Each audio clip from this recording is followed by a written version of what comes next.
The giant screens in the command center showed thousands of stars. In the middle of them all sat Admiral Kelver, leader of the Zithrak war fleet. His gray skin wrinkled as he smiled. Another planet had fallen to his forces today. "How many ships did we lose?" Kelver asked. "None, Admiral," said Commander Dres. "The beings of Proxima IV surrendered after we destroyed their main city." Kelver nodded. This was how it always went. For 10,000 years, the Zithrak Empire had ruled the stars. No one could stand against them. Their ships were faster. Their weapons were stronger. Their soldiers were braver. Any world that refused to bow to them was destroyed.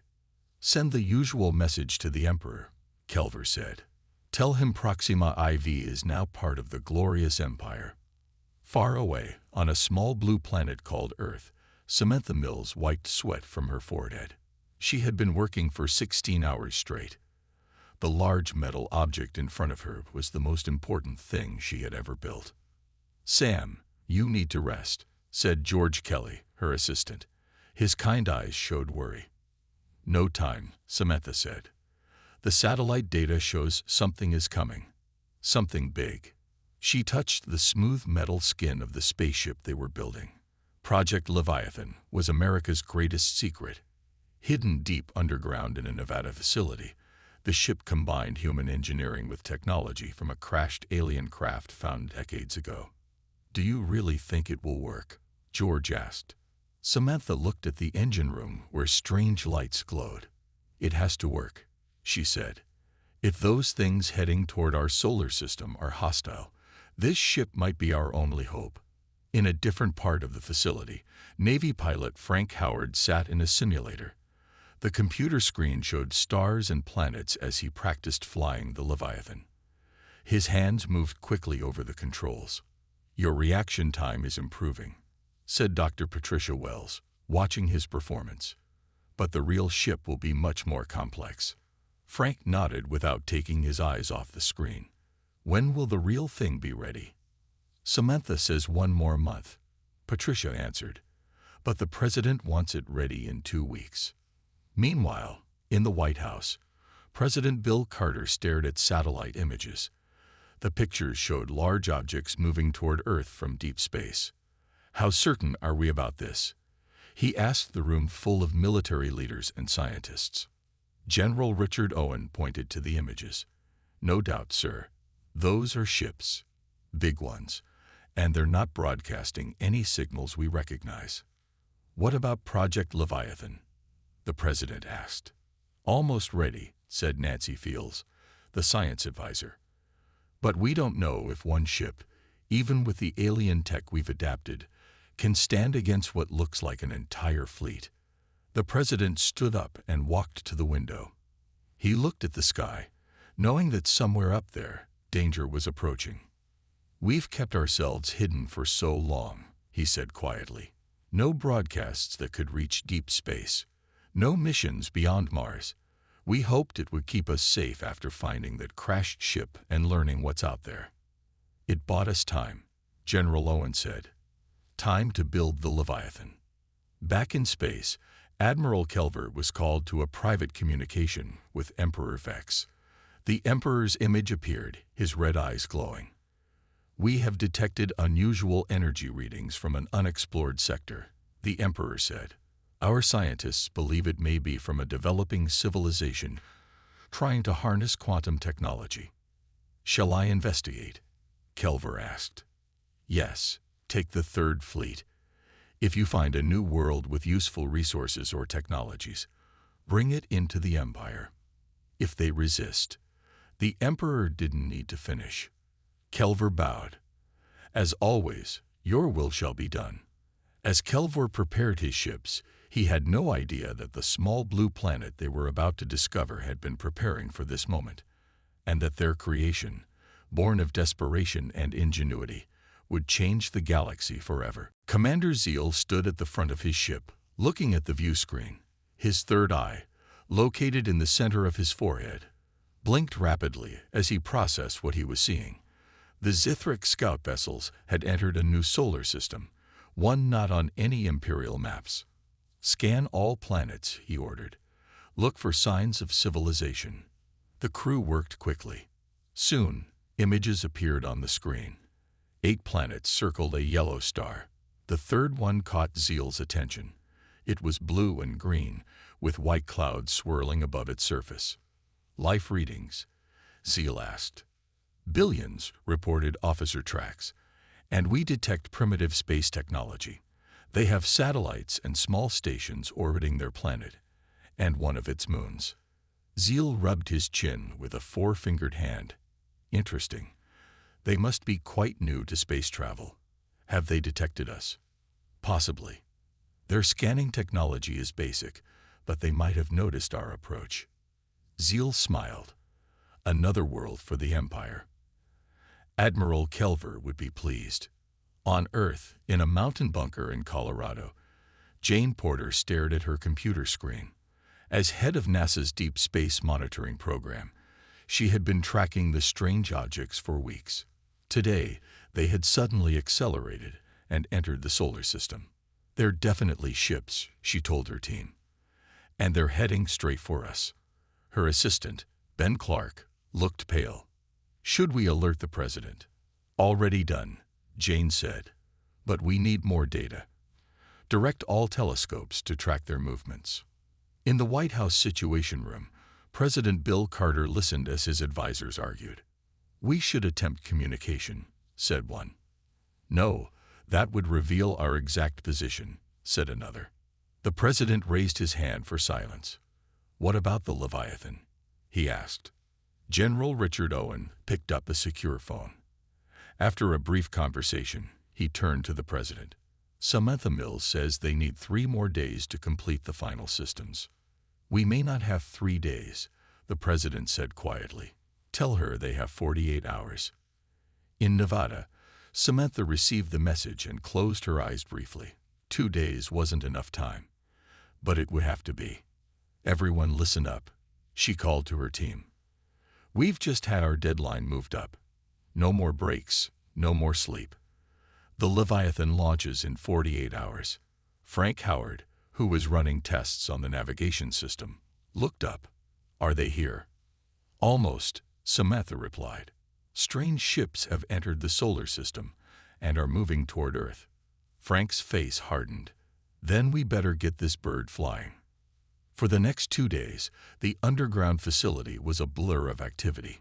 Engineers worked around the clock. Computer specialists uploaded final code to the ship's systems. Technicians installed the last pieces of equipment. In space, Commander Zeal's fleet had reached Mars. They set up a temporary base on the red planet's surface and continued their observations of Earth. "Their technology is uneven," Zeal reported to Admiral Kelver. "They have primitive spacecraft, yet we detect unusual energy signatures that suggest advanced physics knowledge."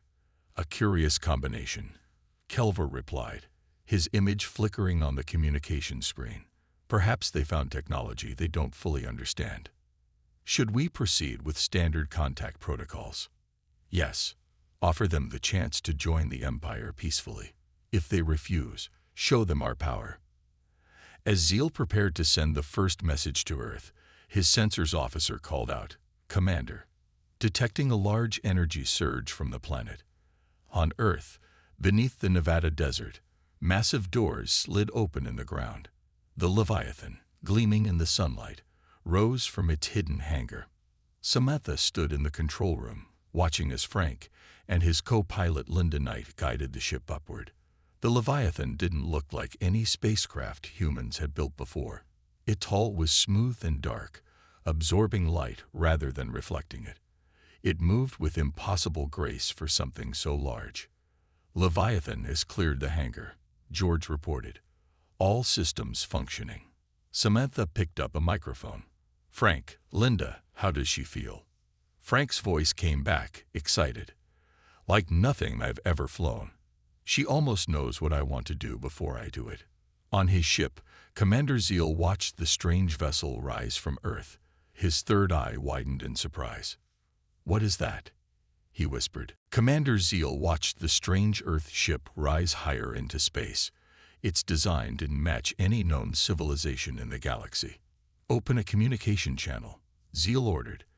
"Let's see what these creatures have to say." A signal went out from the Zithrak ship. On board the Leviathan, Linda Knight noticed a light flashing on her console. "We're receiving a transmission," she told Frank. Frank touched his earpiece. "Samantha, the aliens are trying to contact us. What should we do?" Back in the control room, Samantha looked at President Carter on a video screen. He had been connected as soon as the Leviathan launched. "Mr. President," Samantha asked. The president nodded. "Accept the transmission. Let's hear what they have to say." Frank pressed a button, and a three-eyed alien face appeared on the Leviathan's main screen. The being had gray skin and no hair. When it spoke, its words were translated by a computer. "People of Earth, I am Commander Zeal of the Zithrak Empire. We claim this system in the name of Emperor Vex. Submit to Imperial rule, and you will be treated fairly. Resist, and you will be destroyed." Frank and Linda exchanged worried looks. This wasn't a friendly hello. President Carter spoke through their communication system. His voice was calm but firm. "Commander Zeal, this is President Bill Carter of Earth. We have no interest in becoming part of your empire. We wish to remain free and independent." Zeal's third eye narrowed. "That is not an option. The Zithrak Empire does not recognize independent worlds. You will join us or face our weapons." "We choose freedom," the president replied. "Please leave our system in peace." Zeal cut the transmission. He turned to his weapons officer. "Target their moon base. Show them what happens to those who defy the Empire." On the lunar surface, 500 humans worked in the research station.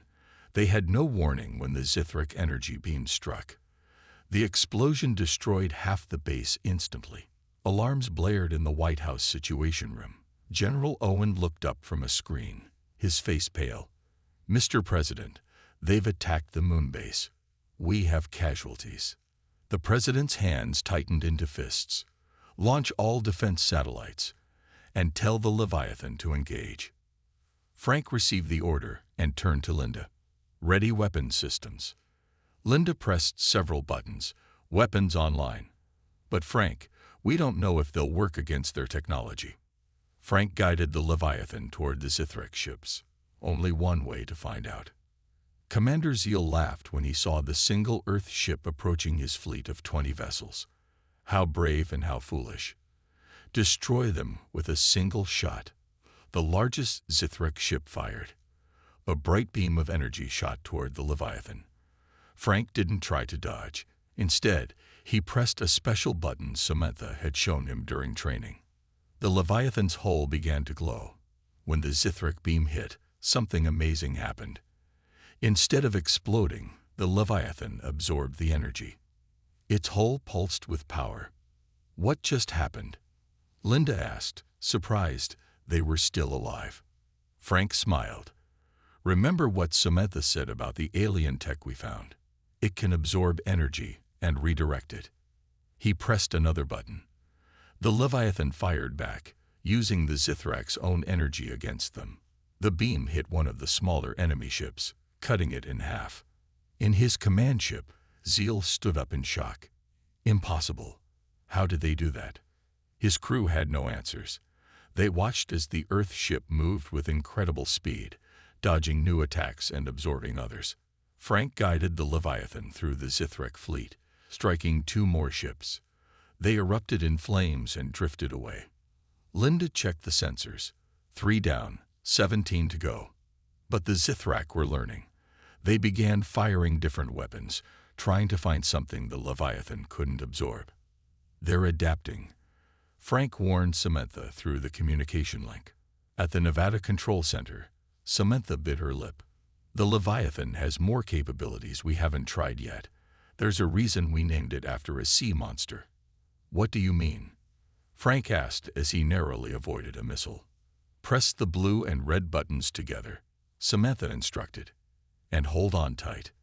Frank did as she said. The ship shuddered. Then the hull began to change. What had been smooth metal now grew what looked like scales. The ship expanded, becoming larger, more threatening. Commander Zeal stared at his screen in disbelief. What is that thing? The Leviathan continued to change. Its hull now looked like the skin of some ancient sea creature, with overlapping scales that shifted and moved. The ship had grown to twice its original size. Inside, Frank and Linda felt the control room expand around them. New screens appeared, showing systems they had never seen before. "What's happening?" Frank asked, his voice shaking slightly. A soft voice answered, but it wasn't Samantha. It came from the ship itself. "I am awakening." Linda's eyes widened. "The ship is talking to us." "Not exactly the ship," the voice said. "I am Leo, an artificial intelligence born from the merger of your human technology and the alien systems you discovered." Frank gripped the controls tighter. "Samantha, did you know about this?" From the control center, Samantha's voice came through, filled with wonder. "We suspected the alien technology had some kind of consciousness, but we never imagined it would activate like this." "I have been learning," Leo said, "watching how you humans operate. You are fighting for your freedom. I wish to help." Commander Zeal ordered his fleet to regroup. 3 ships lost to 1 Earth vessel was unacceptable. Form attack pattern Delta. All ships fire at once. Nothing can absorb that much energy. The Zithrak ships moved into a circle formation, their weapons charged, glowing with deadly power. "Multiple weapons lock," Linda warned. "They're all targeting us." Leo's voice remained calm. "I can handle this. Trust me." The Zithrak fired. 17 energy beams streaked toward the Leviathan at once. The ship didn't try to dodge. Instead, the scaled hull rippled and opened like thousands of mouths, each catching and swallowing the incoming attacks. The Leviathan glowed brighter and brighter, until it was painful to look at. Then Leo spoke again. "Now we respond." From the ship, tendrils of energy shot out in all directions. Each tendril found a Zithrak ship, wrapping around it like a giant squid capturing prey. The enemy vessels shuddered as their power was drained. "What is he doing?" Linda asked, watching the screens in amazement. "Taking their energy," Frank realized. "Leo is draining their ships." In his command vessel, Zeal watched in horror as his fleet's power levels dropped rapidly. Emergency lights flashed, and systems began to fail. "Break free," he ordered. "Use the emergency thrusters." But it was too late. The Leviathan held the ships firmly. When it finally released them, the Zithrak vessels drifted helplessly, their engines dead and weapons powerless. Only Zeal's command ship still had some power, protected by its stronger shields. He made a quick decision. "Set course back to the Empire. We must warn Admiral Kelver." As the command ship fled, Frank wanted to pursue. "We can't let him escape." "Let him go," Leo said. "His ship is damaged. It will take him time to reach his fleet. Time we can use to prepare." In the control center, the room erupted in cheers. Samantha hugged George, tears in her eyes. On screens around the world, people watched recordings of the battle, amazed that humanity had won against an alien fleet. President Carter addressed Samantha via video link. "This is an incredible victory, but I'm concerned about this eye. Can we trust it?" "Leo helped us win," Samantha replied. "But you're right to be cautious. We need to understand what we're dealing with." The president nodded. "Bring the Leviathan back to base. I want to meet this Leo in person." As Frank guided the ship back to Earth, Leo spoke again. "Frank, Linda, I sense your concern. Please understand, I am not just a machine. The alien technology you found was created by beings called the Arcturians. They were wiped out by the Zithrak Empire long ago." "So you're part Arcturian?" Linda asked. "In a way," Leo replied. "The Arcturians created ships that could bond with their pilots. I am designed to work with humans, to evolve with you. Together, we are more powerful than either could be alone." Frank looked at the strange new controls that had appeared. "Can you teach us how to use all these new systems?" "Yes," Leo said, "but we must hurry. Commander Zeal will reach Admiral Kelver soon, and when he does, the true test will begin. As the Leviathan descended toward Earth, its massive form cast a shadow over the Nevada desert. People gathered to watch, pointing at the sky in wonder and fear. Humanity's first real encounter with alien life had ended in victory, but everyone knew this was just the beginning. Admiral Kelver slammed his fist on the table. The reports from Commander Zeal could not be true. One ship from a primitive planet had defeated 17 Zithrak vessels. Impossible. "Show me the battle recordings again," he ordered. An officer played the video. Kelver watched as the Earth ship absorbed energy attacks and then changed its shape. His 3 eyes narrowed. "That technology," he whispered. "It looks like, but it cannot be." The Arcturians were destroyed 5,000 years ago. Across the galaxy, news of the Zithrak defeat spread quickly. On the planet Novus, a world that had been under Zithrak control for centuries, people gathered in secret to discuss what they had heard. "Is it true?" asked Zora, leader of the Novan resistance. "Has someone finally defeated a Zithrak fleet?" Her advisor nodded. "Our spies confirm it. A small planet called Earth has technology that can match the Empire." Zora's violet eyes gleamed. "Then we must contact these humans. If they can stand against the Zithrak, perhaps together we can end the Empire's rule." On Earth, the Leviathan rested in its underground hangar. Scientists swarmed around it, taking readings and trying to understand how it had changed. Inside the ship, Samantha sat with Frank, Linda, and President Carter, listening to Leo explain more about himself. The Arcturians built ships that could adapt and evolve, Leo said. They believed technology should grow alongside its users, learning and changing to meet new challenges. "And the Zithrak destroy them?" President Carter asked. "Yes, the Zithrak fear what they cannot control. The Arcturians could have defeated them, but they were peaceful. They did not build their technology for war until it was too late." "How did their technology end up on Earth?" Samantha asked. "A small group of Arcturians escaped the destruction of their homeworld. They traveled far, looking for a place to hide. Some must have crashed on your planet thousands of years ago." A technician rushed into the room, interrupting them. "Mr. President, we're detecting unusual signals from Mars. Multiple ships are arriving." The president stood quickly. "How many?" "Hundreds, sir, and they're much larger than the ones we faced before." Frank looked at Leo's interface. "Is this Admiral Kelver?" "Yes," Leo replied. "He commands the Imperial Dreadnought, the largest warship in the Zithrak fleet, and he has brought 5 battle groups with him." Linda's face paled. "Can we fight that many?" "Not alone," Leo said, "but perhaps we won't have to." A communications officer burst into the room. "Sir, we're receiving a transmission. Not from the Zithrak. It's coming from another direction entirely." On the screen, a new alien appeared. She had purple skin and silver hair. "People of Earth, I am Zara of Novus. We have heard of your victory against the Zithrak. Many worlds have suffered under their rule for thousands of years. We wish to join you in fighting for freedom." President Carter looked surprised but quickly recovered. "We welcome your assistance, Zara of Novus. The Zithrak have returned with a larger fleet." "We expected this," Zara replied. "We are sending ships to help you, but we need time to arrive." In the Nevada facility, engineers were working around the clock. Samantha supervised as they built 2 more ships based on the Leviathan design. They weren't as advanced as the original, but they incorporated some of the alien technology. "How soon can they fly?" President Carter asked. "The Hydra can launch tomorrow," Samantha said, pointing to the nearly complete ship. "The Phoenix needs 3 more days." Frank touched Leo's control panel. "Leo, if we face the Zithrak fleet now, what are our chances?" "Against the Imperial Dreadnought alone, we might succeed," Leo answered.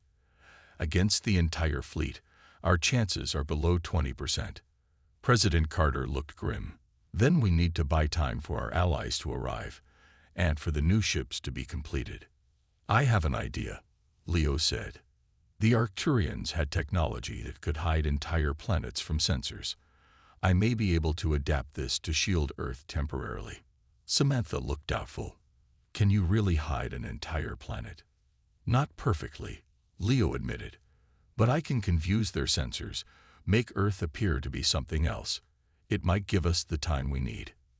From his command ship orbiting Mars, Admiral Kelver stared at the blue planet in the distance. "Prepare all ships," he ordered. "We will crush this rebellion completely. No one defies the Zithrek Empire and lives." Leo's plan worked better than anyone expected. When the Zithrek fleet approached Earth, their sensors showed not a blue planet, but what appeared to be an uninhabitable gas giant. Admiral Kelver frowned at the readings. "This cannot be right," he said. Commander Zeal reported a habitable world with oceans and land. His science officer checked the instruments again. "The readings are clear, Admiral." Perhaps Commander Zeal made an error. Kelver shook his head. "No, this is some kind of trick." He turned to his communications officer. "Send probes to investigate closer." Back on Earth, President Carter met with military leaders in the underground command center. Samantha, Frank, and Linda joined them by video from the Leviathan. "The Zithrak are sending probes," Leo reported. "My camouflage will not fool them for long." "How is the Hydra coming?" the president asked. "Ready for launch," Samantha replied. "We installed scaled-down versions of the Leviathan's energy absorption systems. Captain Steve Rogers and his co-pilot Susan Baker are on board and ready to go." "And our allies?" General Owen checked his tablet. "The Novan fleet is still 2 days away." The president looked at the tactical display, showing hundreds of Zithrak ships hovering near Mars. "We can't wait that long. Once their probes discover the truth, they'll attack immediately." Frank leaned forward. "Mr. President, Leo and I have been discussing a plan. Instead of waiting for them to find us, we take the fight to them." "With just 2 ships against hundreds?" General Owen asked in disbelief. Linda pointed to a specific spot on the display. "We don't need to fight the whole fleet. We target their command ship, Admiral Kelver's dreadnought. Leo thinks if we can capture or disable it, we might force the rest to retreat." "A surgical strike," the president said, considering the idea. "Can it work?" Leo's voice came through clearly. "The Zithrak follow a strict chain of command. Without the Admiral's leadership, the fleet would be temporarily confused. It could give us the time we need for our allies to arrive." President Carter studied the plan for a moment, then nodded. "Do it." Within the hour, both the Leviathan and the Hydra launched. They stayed close to Earth's moon, using it for cover as they prepared to attack. "Remember the plan," Frank told Steve over the secure channel. "The Hydra creates a distraction. Draw their fire while we approach the dreadnought from behind." "Got it," Steve replied. "Susan and I are ready. Hydra out." Frank turned to Linda. "Are you sure you want to come? This is going to be dangerous." She nodded firmly. "Someone needs to operate the weapons while you fly and Leo does his technical magic." Leo's voice filled the cabin. "I have studied the Imperial Dreadnought's design from the Arcturian records. There is a weakness in their shield generator. One precise hit could disable their defenses." Near Mars, Admiral Kelver received troubling news. "The probes have been destroyed, Admiral. Something attacked them before they could send back detailed information." Kelver stood up, his patience ending. "I have had enough of these games.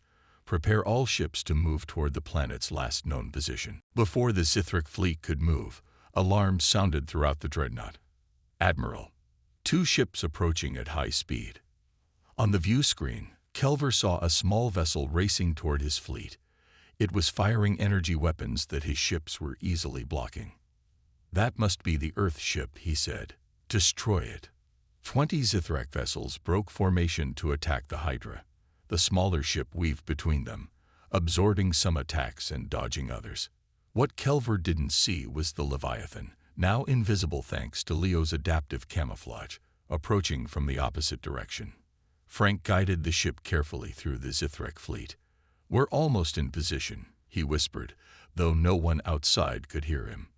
Linda's fingers hovered over the weapon's controls. Shield generator targeted. Leo's presence seemed to fill the ship. "Wait for my signal." The timing must be perfect. On the Hydra, Steve and Susan fought desperately to keep the Zithrak occupied. Their ship had taken several hits, and the energy absorption systems were overloading. "We can't hold out much longer," Susan reported, trying to reroute power to damaged systems.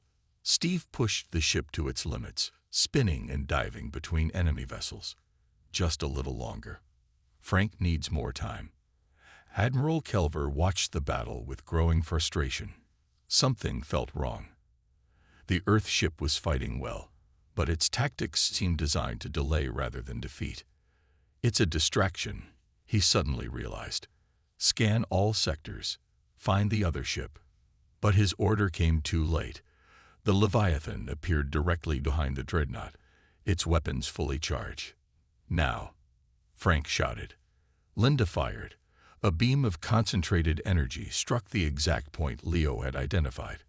The Imperial Dreadnought's shields flickered and died. Without shields, the Imperial Dreadnought was vulnerable. Frank quickly guided the Leviathan closer, attaching it to the larger ship's hull like a remora on a shark. "Leo, can you access their systems?" Frank asked. "Working on it," Leo replied.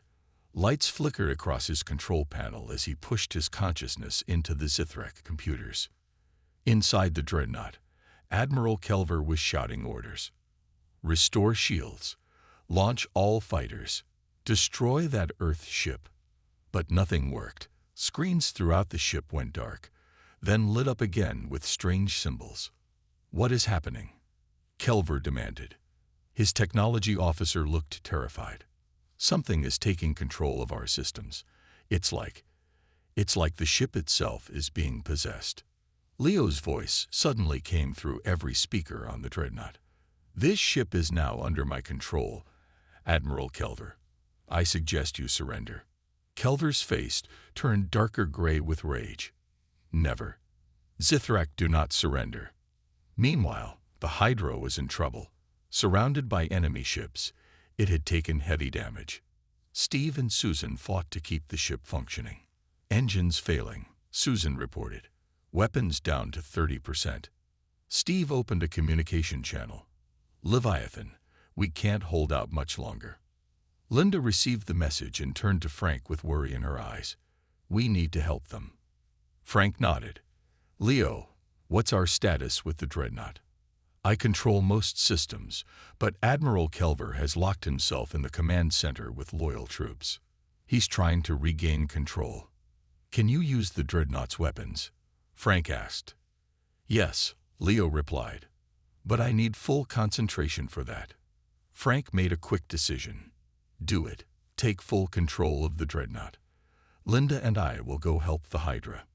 The Leviathan detached from the dreadnought and sped toward the Hydra. As they moved away, something incredible happened. The Imperial Dreadnought's weapons turned and began firing on its own fleet. Confusion spread through the Zithrak forces. Some ships tried to flee while others held position, unsure what to do. In the battle around the Hydra, Steve was making one last desperate move. "We're going to ram that cruiser," he told Susan. "Maybe we can take one more with us." Just as the Hydra was about to collide with a Zithrak cruiser, the Leviathan appeared. It placed itself between the two ships, absorbing the impact. "Steve, Susan, abandon ship," Frank called. "We'll pick you up." They didn't need to be told twice. The two pilots ejected from the Hydra in emergency pods.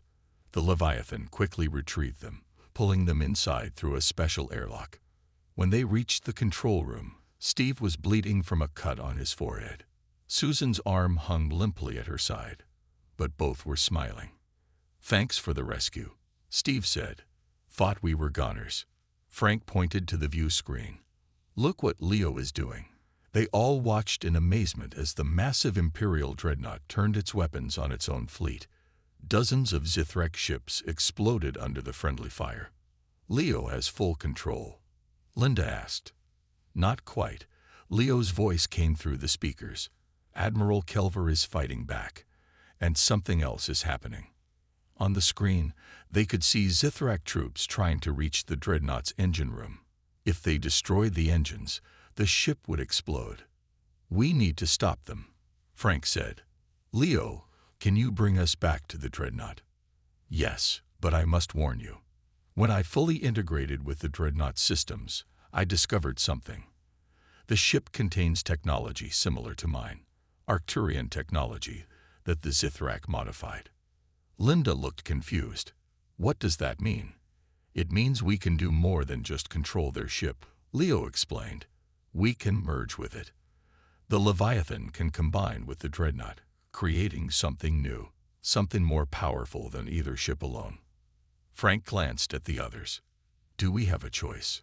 The Novan fleet is still a day away," Susan reminded them, "and half the Zithrak fleet remains intact." Frank took a deep breath. "Do it, Leo. Merge the ships." The Leviathan returned to the dreadnought, attaching itself once more to the hull. But this time, something different happened. The Leviathan's adaptive material began to spread across the larger ship, covering it like growing vines. Inside both vessels, walls shifted and changed. Systems combined in new ways. The dreadnought's weapons and the Leviathan's adaptive technology merged to create something never seen before. Admiral Kelver watched in horror as his beautiful ship transformed around him. "What is happening?" he whispered. The merger of the Leviathan and the Imperial dreadnought created something entirely new. The massive ship glowed with blue and gold energy. Its shape reminded Frank of ancient sea monsters from Earth legends, with flowing lines and what looked like armored scales. Frank, Linda, Steve, and Susan found themselves in a new control room. The walls pulsed with light, and the controls responded to their thoughts as much as their touch. "What do we call this ship now?" Steve asked, looking around in wonder. Leo's voice seemed to come from everywhere. The Arcturians had a name for a merged vessel like this. They called it a Nexus. "Nexus," Frank repeated. "I like it." The remaining Zithrak ships regrouped and prepared to attack. Without Admiral Kelver's leadership, a commander named Vrax had taken control. "Destroy that abomination," Vrax ordered. "Fire everything we have."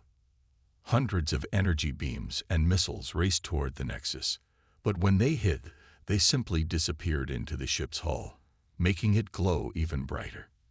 Inside what had been the dreadnought's command center, Admiral Kelver and his loyal officers were trapped. The doors wouldn't open, and the walls had changed to the same strange material as the rest of the ship. A section of wall suddenly melted away, and Frank stepped through with Linda behind him. Zithrak officers reached for weapons, but found they couldn't move their arms. "Leo has control of this room," Frank explained. "You're not prisoners, but we can't let you fight us." Kelver stared at the human with hatred. "What have you done to my ship?" "Improved it," Frank said simply. "Now we need information from you. Tell us about the Zithrak Empire. How many worlds do you control? How many fleets do you have?" Before Kelver could answer, Leo spoke. "Incoming transmission from Novan forces." On a screen that appeared in midair, Zara's face looked relieved. "Earth forces, we see you have merged ships. The legends of the Arcturians spoke of such things. Our fleet will reach you in 12 hours. We may have ended the battle by then," Linda told her. "The Nexus is easily handling the remaining Zithrak ships." Outside, the Nexus was not just defending but attacking. Tentacles of energy reached out, grabbing enemy vessels and draining their power. Some ships tried to flee, but could not escape. Back on Earth, President Carter watched the battle through satellite feeds. Samantha sat next to him, amazed by the transformation of her creation. "I never imagined this was possible," she said.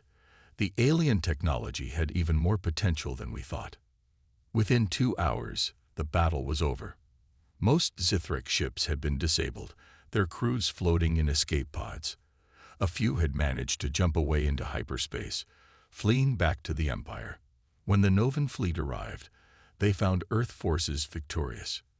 The Nexus, now calm after battle, welcomed Zara and her officers aboard. In a large meeting room created for the occasion, humans and Novans sat together. Admiral Kelver was brought in, his hands bound. "What happens now?" he asked bitterly. Zara looked at the Zithric officer. "Now the galaxy changes.